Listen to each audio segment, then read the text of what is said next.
Hola, mi nombre es Mariela Rígano y estoy acá para que charlemos un ratito sobre el teatro del oprimido. El teatro del oprimido es una creación de Augusto Boal, un dramaturgo brasileño que, basado en la pedagogía de Freire, crea, trabajando en alfabetización popular incluso, crea el sistema del teatro del oprimido. El teatro del oprimido tiene muchas ramificaciones. La más conocida de ellas es el teatro foro, que cuento brevemente de qué se trata para después introducirnos en algunos conceptos que son básicos dentro del teatro.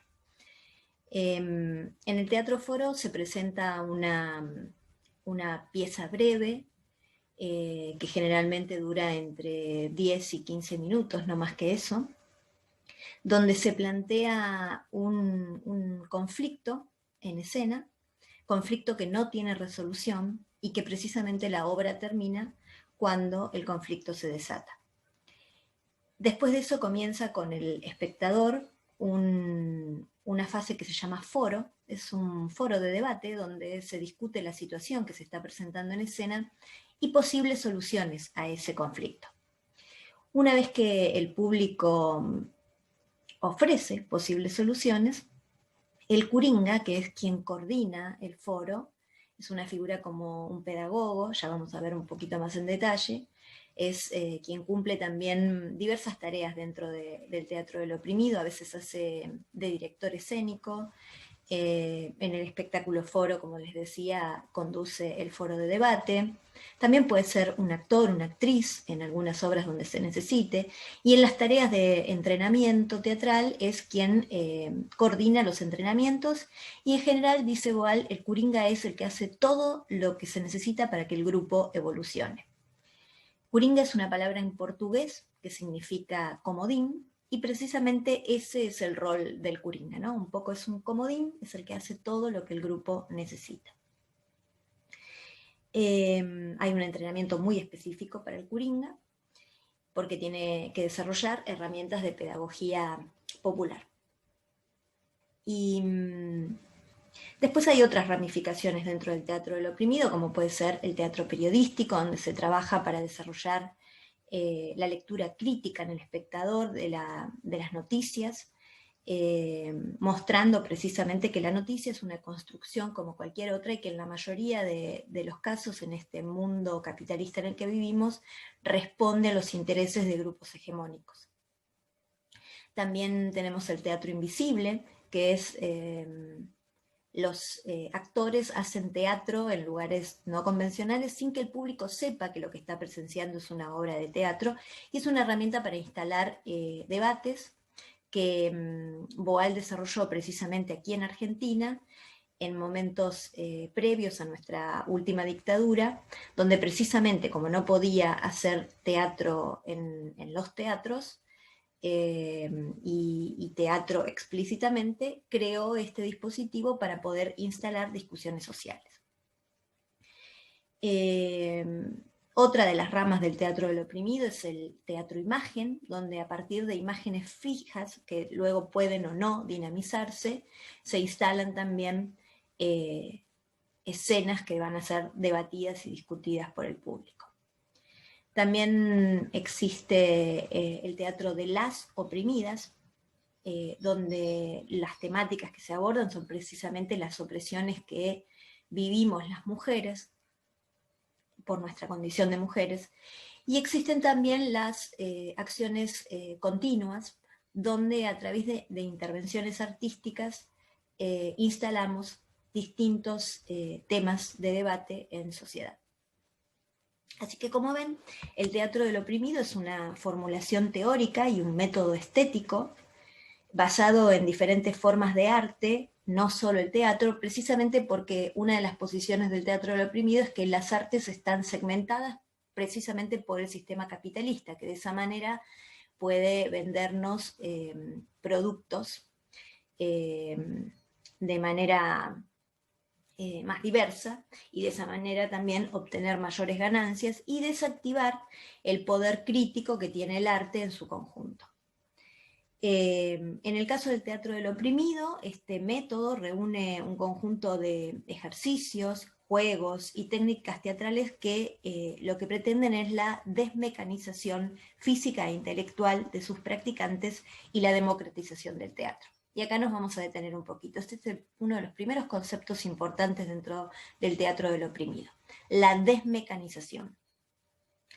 Con este concepto, Boal alude a una serie de prácticas en la formación continua del practicante de TO, que tienen que ver con desnaturalizar, descolonizar el pensamiento y el cuerpo.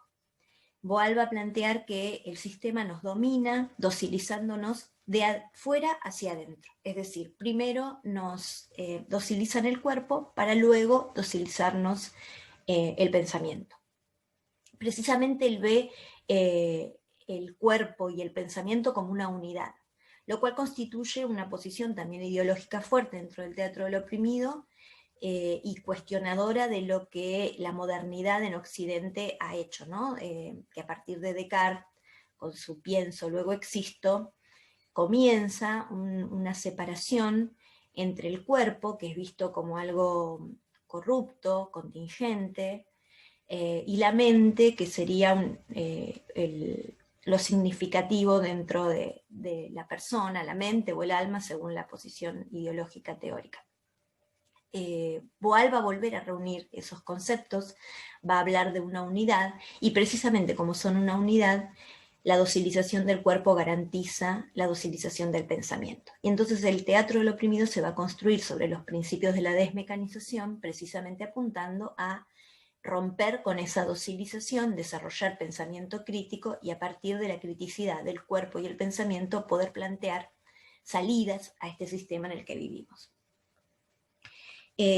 Precisamente en búsqueda de democratizar el teatro y de desmecanizar, Boal va a proponer transformar al espectador, que en muchas convenciones teatrales está visto como pasivo, como alguien que especta el hacer de otros, y va a proponer transformarlo en el especta-actor, es decir, alguien que mira para luego intervenir, que es claramente lo que yo les comentaba que ocurre en el Teatro Foro, ¿no? Donde el público observa primero una obra, después la discute y después pasa a solucionarla. Por eso mismo Boal plantea que el teatro del oprimido es un ensayo para la revolución. Precisamente porque dentro del teatro practicamos en circunstancias seguras soluciones posibles a problemáticas reales y podemos reflexionar sobre el funcionamiento o no de esas posibles soluciones. Lo que está intentando Boal a través de esta práctica, y lo que intentamos a través del teatro del oprimido, es precisamente que el sujeto pueda verse como un sujeto creador, porque precisamente el sistema lo que hace es desactivar la potencia creadora para docilizar. Para esto, bueno, hay una serie de ejercicios que nos invitan a reflexionar sobre nuestros hábitos, sobre nuestro pasado. La idea es reflexionar sobre el pasado para comprender mejor el presente y proyectar un futuro transformador y liberador. Es decir, crear un futuro. La meta del teatro del oprimido no es llegar a un equilibrio tranquilizador. Por lo tanto, la búsqueda de solución es interesante, pero como motor para la acción. Lo que se intenta precisamente es, el objetivo del teatro del oprimido es dinamizar, ¿sí? Ocasionar ese movimiento. Y esto se consigue a través de la acción concreta en escena, y el deseo de acción parte precisamente del desequilibrio, ¿sí? De ese punto de desequilibrio que nos mueve a actuar. Por lo tanto, en el teatro del oprimido, la transgresión es el factor esencial. Precisamente para llegar a una solución y solucionar la escena, lo que el espectador va a tener que lograr a través del pensamiento crítico es romper la lógica del sistema. Es decir, poder pensar en otros términos y en otras categorías distintas a la que el sistema nos enseña a utilizar y que precisamente garantiza nuestro funcionamiento dentro del sistema como sujetos dóciles al sistema. Desde el teatro del oprimido lo que planteamos es que el acto de transformar es transformador en sí mismo. Por eso mismo, al momento en que una persona que está expectando decide romper ese equilibrio de estar allí sentado mirando lo que otros hacen, rompe ese equilibrio y traspasa la barrera que separa el espacio de expectación del espacio escénico, en ese momento todo se transforma.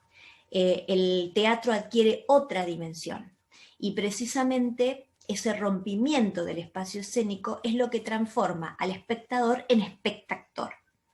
Y al momento de tomar la decisión individual, un sujeto que está expectando y pasar a transformar la escena, está transformando a todos los participantes. Es decir, no solo a sí mismo, sino también a aquellos que estaban con él en el espacio de expectación. Porque de allí en más, ese público también va a tener un rol activo. Porque una vez que se discute en el foro y se empiezan a actuar las soluciones, el público que está mirando como un integrante pasa y transforma la situación, tiene la obligación de parar la escena si es que la escena no progresa o empeora en las circunstancias opresivas que le daban lugar.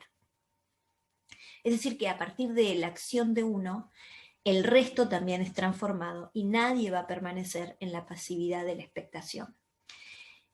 Así que como ven, en la acción está la clave y es el concepto estructurante del teatro del oprimido.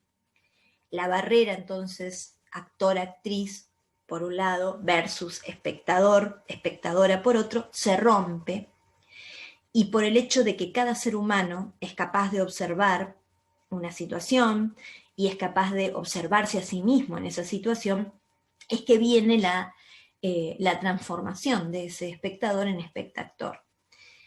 Para sobrevivir, los seres humanos tenemos que producir acciones. Y observar esas acciones y sus efectos sobre el mundo exterior es lo que nos garantiza también pensamiento crítico sobre el hacer. Por esto, esta capacidad que tiene el ser humano de observarse hacer, es también que el teatro del oprimido considera que ser humano es ser teatro, precisamente porque tenemos esa capacidad de vernos hacer, y el teatro es acción. Por lo tanto, Boal va a plantear, precisamente por esto mismo, por el hecho de considerar que ser humano es ser teatro, va a señalar que el teatro es una actividad esencial. Y a partir de esto, considerar en el teatro del oprimido la posibilidad de distinguir tres elementos, que son el teatro subjetivo, el teatro objetivo y el lenguaje teatral. Cuando hablamos del teatro subjetivo, lo que estamos planteando es la coexistencia en el mismo individuo, como les decía antes, la capacidad de actuar y de expectar. Es decir, que en el mismo sujeto coexiste el actor y el espectador. Por eso es que Boal sostiene que todos somos actores, incluso los actores, dice él. Con esto no está diciendo que el teatro es cualquier cosa, sino que está diciendo que nosotros tenemos la capacidad de actuar y transformar el mundo, y que precisamente para eso hay que entrenarse mucho. Y en ese mismo sentido va a decir que ciudadano no es el que habita la ciudad, sino el que la transforma. Precisamente en ese núcleo es que ve la potencia democrática del teatro, en nuestra capacidad de hacer. Pero esa capacidad de hacer tiene que entrenarse porque el sistema nos ha docilizado y se ha apropiado de nuestra capacidad de hacer. Y con el teatro, con el entrenamiento teatral, que dentro del teatro del oprimido es muy exigente, lo que se está intentando es precisamente recuperar y devolver al pueblo lo que es del pueblo, que es su capacidad de acción y de transformación. Por otro lado, yo les planteaba que otro de los elementos es el teatro objetivo, ¿Qué nos está diciendo Boal con esto? Él plantea que cuando los seres humanos se limitan a la observación, negando su capacidad de actuar, la energía que sería usada para la acción se transfiere a lo observado, creando allí un espacio subjetivo en el marco de un espacio físico que ya existía, y ese espacio subjetivo es lo que denominamos el espacio estético, ¿sí? Se crea así un teatro objetivo, donde la mirada, la distancia y la representación cobran especial relevancia. Precisamente el teatro del oprimido va a trabajar para romper esa distinción y esa distancia, ¿sí? En esta idea de recuperar la capacidad de acción del espectador. En esto se parece un poco a lo que proponía Brecht, pero va un poco más allá, porque Brecht lo que planteaba es que el espectador recuperara su capacidad de pensar y reflexionar sobre la escena, pero seguía instalando el ceder la capacidad de acción al actor, ¿no? O a la actriz, porque los que actuaban eran otros.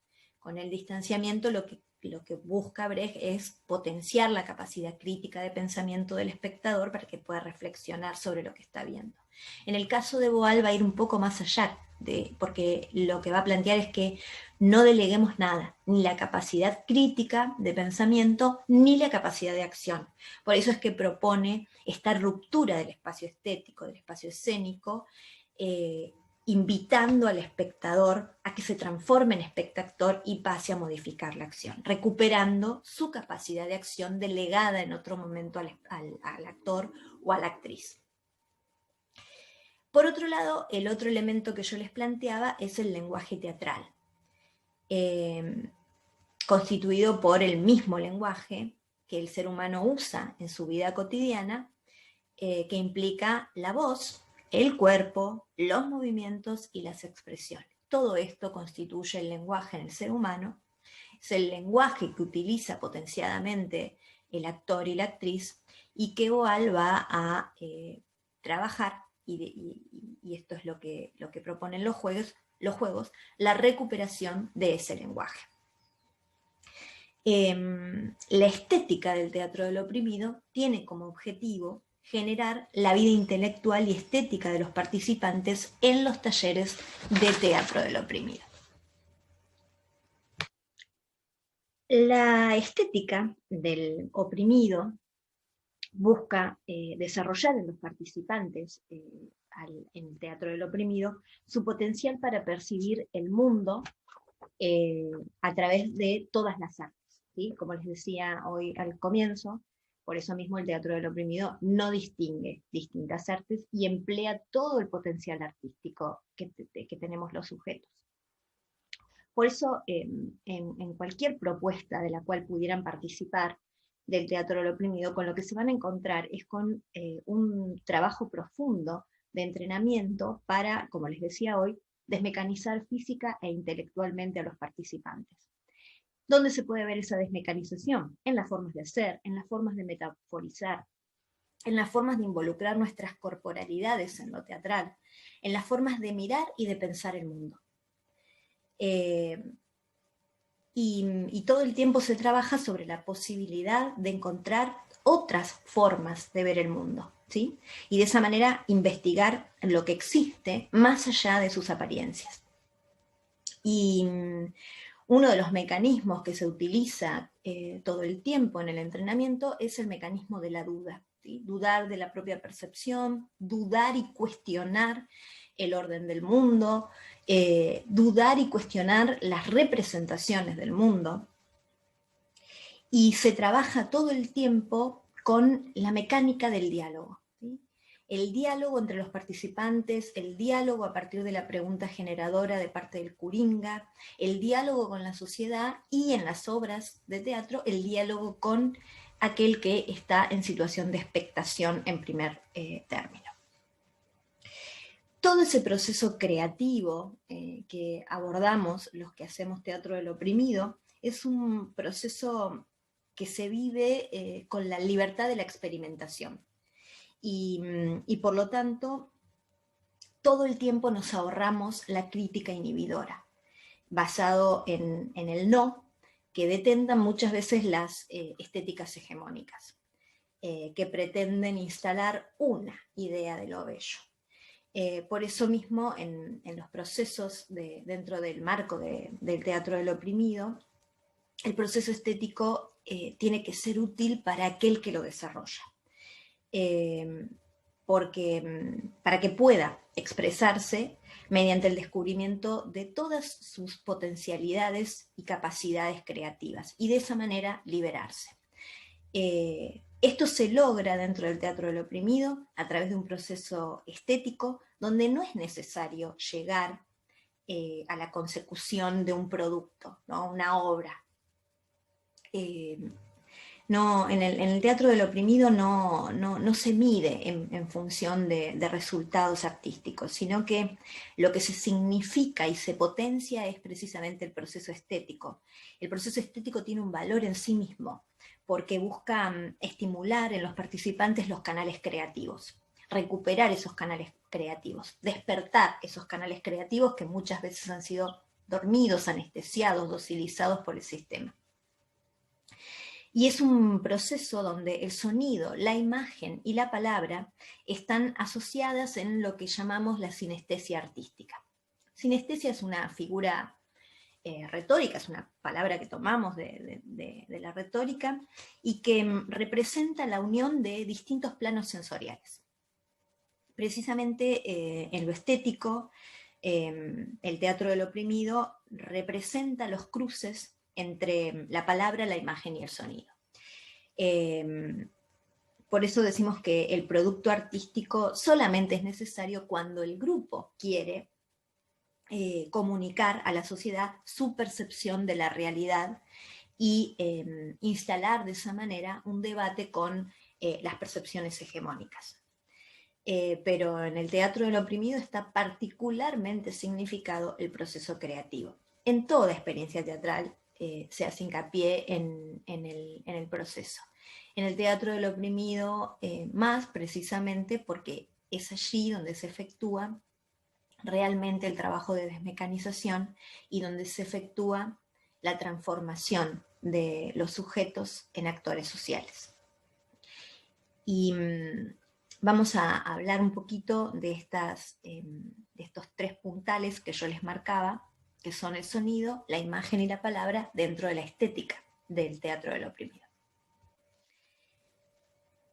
Para la estética del teatro del oprimido hay una relación entre sujeto y objeto. Esa relación produce conocimiento. Para que este conocimiento sea un conocimiento libre, debe ser autónoma la relación entre sujeto-objeto.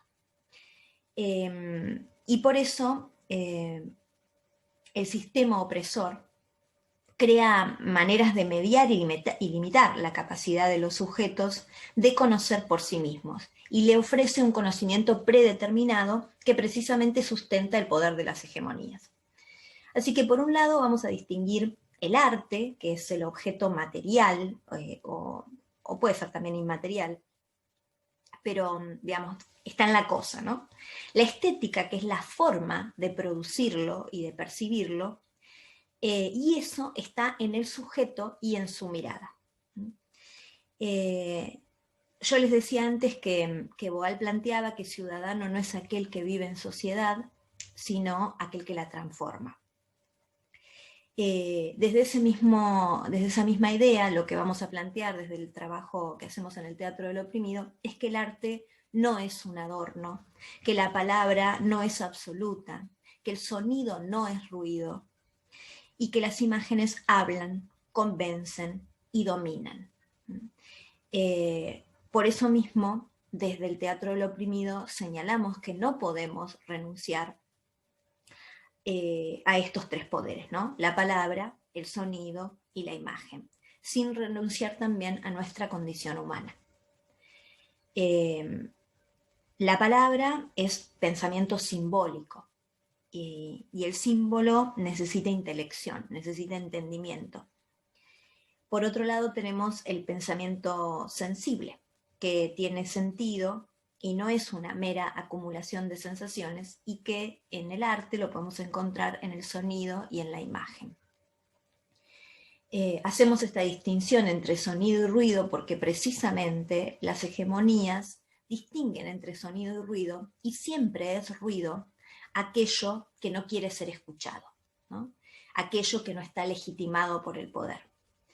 Y esto lo vemos muy claramente incluso en las críticas que se hacen a determinados estilos musicales, donde incluso se dice popularmente, ¿no? O sea, esto no es música, es ruido, ¿no? Como descalificando. Para Boal, el pensamiento sensible y el pensamiento simbólicos son formas activas del pensar y se complementan. Ninguna es subsidiaria de la otra, es decir, las imágenes no son subsidiarias de la palabra, ni la palabra es más significativa que el lenguaje en imágenes o en sonido. Estos tres elementos constituyen una unidad. Boal dice, quiero adoptar la idea de que existe una forma de pensar no verbal, pensamiento sensible, articulada y resolutiva, que orienta el continuo acto de conocer y que gobierna la estructuración dinámica del conocimiento sensible. Quiero decir que para ser comprendidos, incluso cuando se expresan con palabras, los pensamientos dependen de la forma en que tales palabras son pronunciadas, está aludiendo a la fonología, o de la sintaxis con que las frases se escriben, esto es, depende del pensamiento sensible, es decir, sonido e imagen que constituyen el subtexto inconsciente detrás de nuestros mensajes. Precisamente en todo esto vemos la influencia de Freire en Boal, ¿no? Esta idea de pensar la estructuración de los hechos a través del lenguaje. Boal va a plantear todas estas ideas sobre la estética, sobre los lenguajes y los elementos del pensamiento que la componen como un sistema lingüístico. Esto es lo que subyace a los planteamientos de la estética y del teatro del oprimido. Y tiene en mente una idea performativa del lenguaje, es decir, lo que él va a plantear es que con las imágenes, con el sonido y con el lenguaje estructurado en palabras hacemos cosas. Por eso la potencia performática. Por eso va a decir que pensar es organizar el conocimiento y transformarlo en acción. Y que esto puede ser habla o puede ser acto, dado que hablar es actuar para Boal. El pensamiento es acción que transforma al pensador, al interlocutor y a la relación entre ambos. Esa es la importancia que le da. El conocimiento para Boal nos ofrece opciones. El pensamiento inventa y escoge. Uno pone y el otro dispone. Y por eso la relación entre el pensador y el interlocutor. El conocimiento es lo que trae el pasado al instante presente. Por eso va a ser tan importante dentro del entrenamiento de teatro del oprimido revisar las estructuras del pasado. El pensamiento, desde el instante, permite avanzar hacia el futuro o volver al pasado. Conocer, conocimiento y pensamiento son niveles y modos de un mismo proceso psíquico, va a decir Boal. El conocimiento no es una estantería estática, un depósito. Está vivo y es dinámico. Es memoria y es olvido también. Se enciende y se apaga. Las palabras que se tiran al viento no quedan registradas, pero los placeres intensos y los dolores repetidos sí. Las frases reiteradas dejan huella, dice Boal. Las imágenes a las que volvemos quedan impresas. Los sonidos crean ecos. El conocimiento es la memoria activa. El pensamiento es acción. De esta manera va a definir la estética no como la ciencia de lo bello, como lo hace habitualmente una visión hegemónica de la estética, sino como la ciencia de la comunicación sensorial y de la sensibilidad. Por eso para el teatro del oprimido es tan importante trabajar sobre las memorias, porque lo que construye el presente es precisamente esa interpretación de las memorias. Y como sabemos, muchas veces en el trabajo con las memorias hay muchas voces que quedan silenciadas, que son deslegitimadas, y precisamente en esta revisión de nuestras memorias es que podemos recuperar voces y recuperar sentidos que nos han sido negados. Esto tiene dentro del entrenamiento del teatro del oprimido un espacio muy grande, a través de juegos, de acciones, a través de las cuales vamos recuperando esas memorias y vamos pudiendo pensar el presente y pensar el pasado de ese presente de una manera crítica.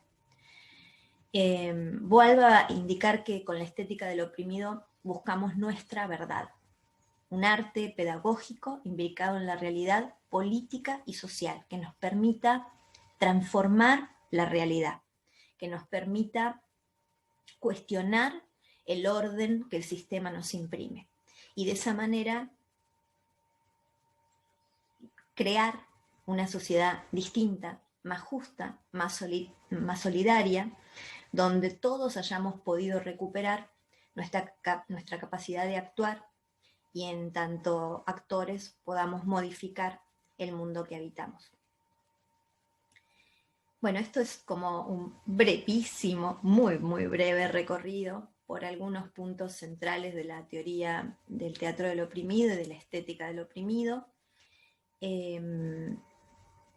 Los invito a investigar sobre el teatro del oprimido, si están interesados a acercarse. En Bahía Blanca contamos con muchos grupos de teatro del oprimido. Desde mi coordinación trabajamos dentro de lo que es la Universidad Nacional del Sur, en un espacio que tiene el nombre de Grupo de Teatro Popular, Colectivo y Feminista, donde conviven distintos grupos de teatro del oprimido que trabajan con la estética del oprimido y distintas estéticas populares, como el teatro anarquista o teatro obrero, la comedia del arte, el teatro de las oprimidas, donde abordamos específicamente cuestiones de género. También coordinamos un taller en el Hospital de Día, donde trabajamos la relación entre el teatro del oprimido y la salud mental. Y tenemos distintos espacios donde desde el teatro del oprimido abordamos la situación de personas que están en situación de encierro en distintos penales de la provincia de Buenos Aires. Si están interesados, los invito a acercarse. Si quieren explorar a través de un proceso y ver si este teatro les es significativo, si les es útil, si les permite encontrarse, desarrollar su propio lenguaje estético, crear, explorar, los invitamos a acercarse. Es una forma de hacer teatro muy liberadora. Precisamente buscamos transformar y por eso trabajamos mucho en territorio, es decir, trabajamos en la ciudad de Bahía Blanca y la zona, precisamente porque bueno, el teatro es territorio y claramente para el teatro del oprimido esto es una condición importante. Y por eso cada grupo incluso trabaja sus propias temáticas, sus propias preocupaciones y desde ese mismo lugar es que explora su propia estética. Así que bueno, les agradezco este espacio, les agradezco el momento de escucha y los invito a acercarse. Agradezco a Claudia Tur y al ciclo Encuentros Escénicos por este espacio y celebro que se creen espacios como este donde podemos reflexionar y compartir.